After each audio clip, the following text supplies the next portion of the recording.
সাভারের রানা প্লাজায় উদ্ধার কাজ অসমাপ্ত রেখে মানুষসহ পুরো ভবন মিশিয়ে দিতে নির্দেশ দিয়েছিলেন তৎকালীন প্রধানমন্ত্রী শেখ হাসিনা। তাজরিন ফ্যাশনের পুড়ে যাওয়া মরদেহ পুলিশের মাধ্যমে গুম করারও নির্দেশ দিয়েছিলেন তিনি। এ দাবি ওই সময় নবম পদাতিক ডিভিশনের জিওসি থাকা অবসরপ্রাপ্ত লেফটেন্যান্ট জেনারেল চৌধুরী হাসান সরওয়ার্দের। প্রধানমন্ত্রী আমাকে নির্দেশ দিলেন যে অনেক তো উদ্ধার হলো, এবার চাপা দিয়ে দাও এবং এই কাজটা বন্ধ করা যায় কিনা।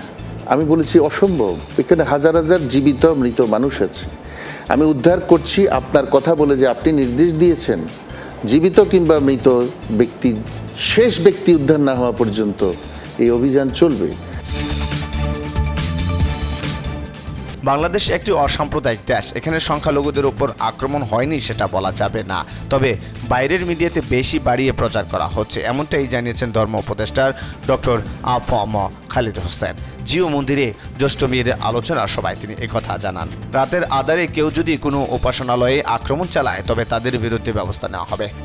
আবহমান কাল ধরে বাংলাদেশ একটা অসাম্প্রদায়িক দেশ, একেবারে অকারেজ হয় নাই এটা আমি বলবো না, তবে যে সমস্ত বিচ্ছিন্ন ইনসিগনিফিকেন্ট ঘটনা ঘটে বাইরে প্রচারণা হয় বেশি। সচিবালয়ের সামনে আনসারদের বিক্ষোভের সময় গুরুতর আহত বৈষম্য বিরোধী ছাত্র আন্দোলনের শিক্ষার্থীদের দেখতে ঢাকা মেডিকেল কলেজ হাসপাতালে যান আমিরে জামাত ডক্টর শফিকুর রহমান।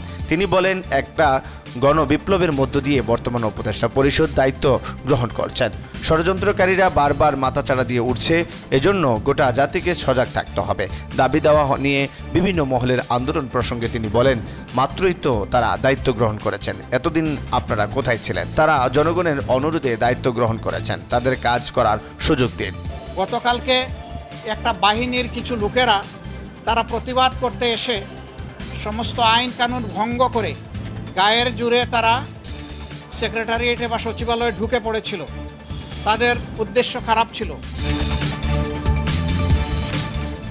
উত্তর পূর্বাঞ্চলে বন্যার পানি কিছুটা কমলেও 2 দিনের টানা বৃষ্টিতে লক্ষ্মীপুর নোয়াখালীতে বন্যা পরিস্থিতির অবনতি হয়েছে।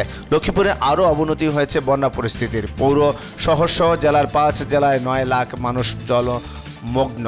জেলা সদর রায়পুর, রামগঞ্জ, রামগতি ও কমলনগর উপজেলার 58টি ইউনিয়নের প্রায় প্রতিটি এলাকাতেই পানি ঢুকে পড়েছে। ডুবে গেছে বাড়িঘর, রাস্তাঘাট, ফসলি ক্ষেত ও বহু ব্যবসা প্রতিষ্ঠান। জাতীয় সমাজতান্ত্রিক দল জাসদের সভাপতি ও সাবেক তথ্যমন্ত্রী হাসানুল হক ইনুকে গ্রেফতার করেছে ঢাকা মহানগর গোয়েন্দা পুলিশ। গ্রেফতারের পর তাকে রাজধানীর মিন্টো রোডে ডিবি কার্যালয়ে নেওয়া হয়েছে, সেখানে চলছে তাদের জিজ্ঞাসাবাদ। 1 সেপ্টেম্বর শুরু হচ্ছে হজের প্রাথমিক নিবন্ধন। সরকারি বেসরকারি 2 মাধ্যমেই এই নিবন্ধন কার্যক্রম চলবে। এবছরের 30 নভেম্বর পর্যন্ত প্রাথমিক নিবন্ধনের সময় পরে আর বাড়ানো হবে না। আগের কিংবা নতুন প্রাক নিবন্ধিত যে কোনো ব্যক্তি 3 লাখ টাকা জমা দিয়ে প্রাথমিক নিবন্ধন করতে পারবে। গার্মেন্টস কর্মী রুবেল হত্যা মামলায় দ্বিতীয় দফায় 5 দিনের রিমান্ডে সাংবাদিক দম্পতি শাকিল ফারজানা। এছাড়াও একই মামলায় গ্রেফতার আওয়ামী লীগের প্রচার ও প্রকাশনা সম্পাদক আব্দুস সোবহান গোলাপকে 7 দিনের রিমান্ডে নেওয়ার আদেশ দেন আদালত। ঢাকার মেট্রোপলিটন ম্যাজিস্ট্রেট মোশাররফ হোসেনের আদালত এই আদেশ দেন। এদিন রিমান্ড নিয়ে রাষ্ট্রপক্ষ সন্তোষ জানালেও ন্যায় বিচার পাননি বলে অভিযোগ করেন আসামিপক্ষের আইনজীবী।